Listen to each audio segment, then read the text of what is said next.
Now a powerful and emotional story about tragedy, tough choices, unexpected blessings, and answered prayers. Now, all of that was brought together through organ donation. CBS 4's Brian Andrews went along for the all-day mission to save 2 lives. And Brian, what an emotional journey. It was, Elliot. All day and all night, we flew clear across the country with some miracle workers, one of the transplant teams here at Jackson. And tonight, they performed a miracle for 2 South Florida families whose loved ones were going to die unless they got the organ transplant they so desperately needed. This woman needs a new small intestine. This man needs a new liver. Both of their conditions so critical, they were moved to the top of the transplant waiting list. Has your family been praying for a, yes. for a donor? Oh, yes, we have been. Their prayers have been answered because of this Idaho teenager named Braden Tippett, a musician, a songwriter, a high school debate champion, who died from a brain injury Sunday night. We've shed a lot of tears. Over the last week, it's been very emotional, very up and down. We know that something good has come out of something that's a tragedy for us. The Jackson transplant team left the hospital at 4:45 Tuesday, weaving through rush hour traffic to a waiting jet at MIA.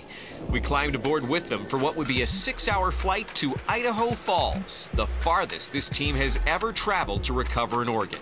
With us, Dr. Jang Moon. He's the transplant surgeon. He'll be assisted by Dr. Akira Maki. And then there's David Grant, the transplant program. He'll prep the organ and make sure we get back to South Florida in time to do the surgery. 3 hours later, we stop off in Salina, Kansas for fuel. We stretch, hit the bathrooms, grab a cup of coffee, and hop back on board. There's still 2.5 more hours to go to Idaho. Good coffee, by the way. When we arrive in Idaho Falls, our ground transportation to the hospital is missing, so we call a cab. We arrive at Eastern Idaho Medical Center just before midnight Eastern Time, and a half hour later, the Jackson team is at work. It's a lengthy and delicate process that's accompanied by music. One of the songs the surgeons are listening to, Joe Walsh's Life's Been Good. While the transplant team is at work, we meet Braden's mother and older sister. They say Braden suffered a brain injury in a bizarre accident last week where he jumped from a moving car. They say the young man was battling depression. On Sunday night, his parents made the gut-wrenching decision to take him off life support. Braden's heart is going to a man in Salt Lake City, his skin to burn victims in Idaho, one of his kidneys to a woman in Georgia, the other one of his kidneys to his very own father, Robert, who was just in the process of getting on the transplant list himself.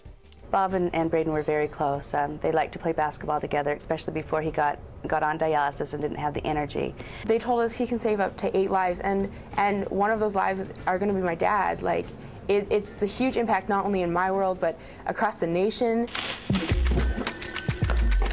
By 5:30 in the morning, we're ready to go. We arrived at the hospital in a cab, but leave in a white stretch limousine, which was the only thing available at that hour.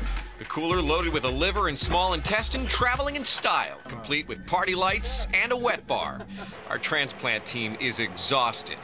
We're in the plane and wheels up by 6 in the morning, heading back home.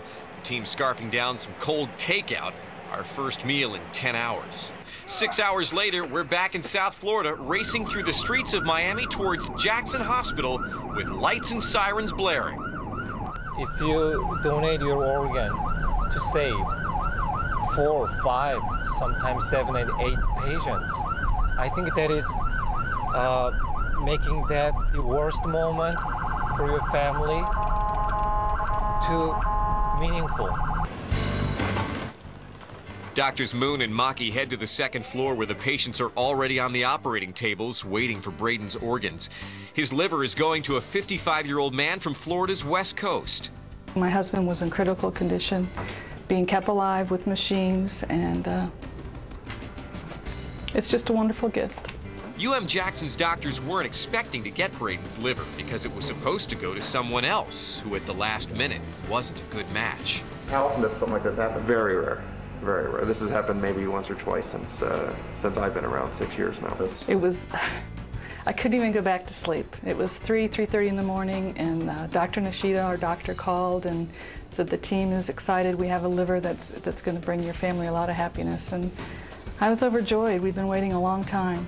Braden's small intestine is going to Dawn Hudson. She's a 30-year-old mother of 2 from Miami who doctors say would have died had she not gotten a new one in the next couple of days. I met Dawn's mother, who was waiting for word on how the transplant was going. What's it like knowing that your daughter is getting this special gift?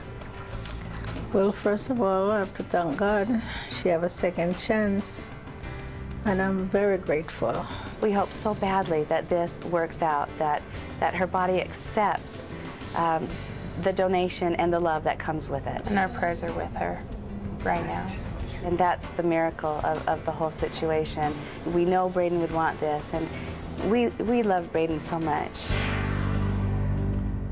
Want to donate your organs? You can't take them with you. They might do somebody else some good. Just head over to our webpage, CBS4.com. We'll tell you how to get in touch with Jackson's transplant team. We'll also give you some video clips to see some of the surgery and hear more from the donor's mom and sister. That's the latest live from the hospital. I'm Brian Andrews on CBS 4. Brian, what an amazing story. Before you go, is there any chance that the donor's family and the recipient's families will ever meet? Well, if they want to. Apparently there's a 6-month process, and gradually each side is given information about the other side, and should they choose to meet, they can. Dr. Moon told me that usually it doesn't happen. And by the way, Dr. Moon hangs the sun, the stars, and the moon for this transplant program. The guy never gets to see his family for dinner. He had dinner plans last night, scratched him. David, who's part of our transplant team, he's supposed to take his kid to see The Lion King and had to cancel at the last minute. These guys are dedicated to saving lives here at Jackson. All right, Brian, we salute them and Braden's family. So many heroes in this story, right? The recipients, the families, the doctors, everybody. Thank you. And one person can touch so many lives. Great. Well, there are some shocking allegations coming to light tonight about what's in the food you're giving to your pet.